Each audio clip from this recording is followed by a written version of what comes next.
नमस्कार। मैं राजेंद्र प्रसाद द्विवेदी शिवपुरी से आज आपके बीच में फिर से उपस्थित हूँ।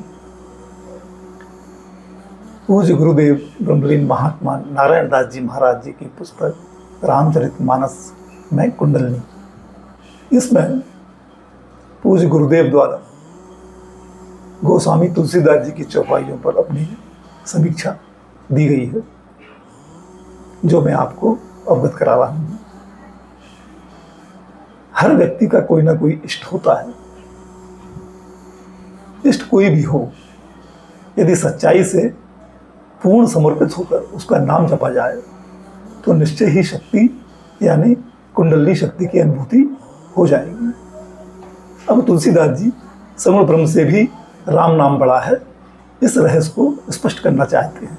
वे कहते हैं कि सगुण उपासकों की धारणा के अनुसार ब्रह्म स्वयं देह धारण करके अपने भक्तों का कल्याण करते हैं, अन्यथा कल्याण होना कठिन है।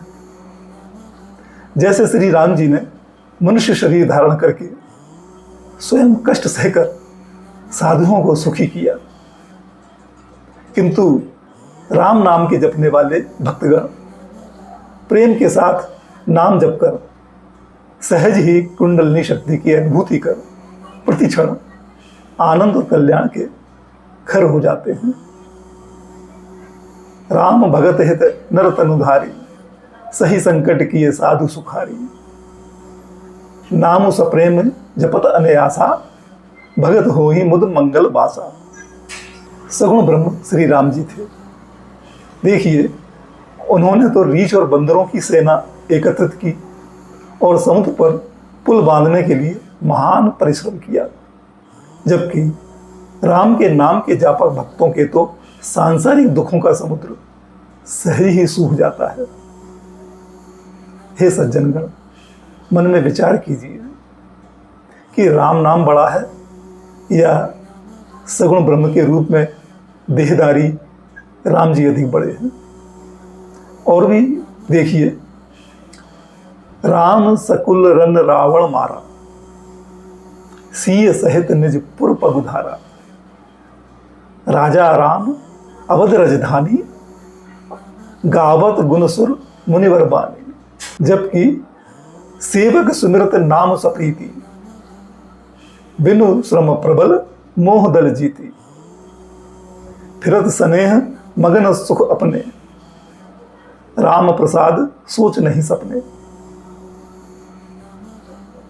और भी किंचित विचार कीजिए तो यह तथ्य भी स्पष्ट हो जाएगा कि ब्रह्म की जो व्यापकता है वह राम नाम में समाई हुई है। बंदऊ राम नाम रघुवर को, हेतु कृसानु भानु हिमकर को।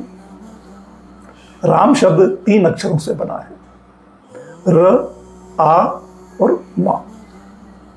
इनमें से र कृषाणु यानी अग्नि का बीज है, और आ भानु यानी सूर्य का बीज है, और मा हिमकर यानी चंद्रमा का बीज है। अतः सब प्राणियों के जीवन का आधार राम है, जिसकी सत्ता से अग्नि, सूर्य और चंद्र इनका अस्तित्व है, जिनसे शरीर को गर्माई प्राप्त होती है। बिना शरीर की गर्माई के शरीर मृत है, मुर्दा है। अतः प्रत्येक प्राणी का आधार गर्माई के रूप में राम है, जो प्राणी मात्र में व्याप्त है, जो सब में रम रहा है। उसी राम जी के नाम की मैं वंदना करता हूं। प्राणी मात्र की जीवनाधार सत्ता जो समस्त प्राणियों में रम रही है और सब में रमी होने के कारण ही राम कही जाती है, उसके नाम की महिमा अवर्णनीय है, अकथनीय है। यहां तक कि देहधारी राम जी स्वयं भी अपने अस्तित्व की जीवन धारा सत्ता का गुणानुवाद करने में अपने को असमर्थ पाते हैं। कहूं कहां लगी नाम बड़ाई, राम न सकहीं राम गुण गाई। इस प्रकार निर्गुण ब्रह्म तो मन बुद्धि से परे है और सगुण ब्रह्म देहधारी राम जैसे होने से उनके नर सदृश चरित्र भ्रम उत्पन्न करते हैं, जैसे शिव जी की अर्धांगिनी सती भ्रम में पड़ जाती है। इस प्रकार दोनों ब्रह्म के स्वरूपों से राम का नाम पड़ा है। यह वर देने वालों को भी वर देने वाला है। श्री शिव जी ने अपने हृदय में यह जानकर 100 करोड़ रामचरित्र में से इस राम नाम को सार रूप से चुनकर ग्रहण किया है। ब्रह्म नाम ते नाम बड़ वरदायक वरदानी, रामचरित शत कोटि मह लिए महेश जिए जानी। वस्तुतः शिवजी ने भली प्रकार से अनुभव कर पार्वती से कहा कि हे गिरजा, निर्गुण ब्रह्म के रूप में राम के स्वरूप को जानने के लिए कितना भी मन दौड़ाया जाए, बुद्धि लगाई जाए, चतुराई से वाणी व्यक्त की जाए, कैसा भी तर्क दिया जाए, पर उसका स्वरूप नहीं जाना जाता, सदा अज्ञात ही रहता है। ऐसा मेरा मत है।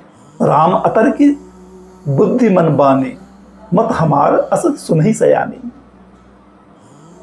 आज के लिए इतना ही। कल के एपिसोड से और भी जानकारी आपको उपलब्ध कराएंगे। तब तक के लिए जय सिया राम।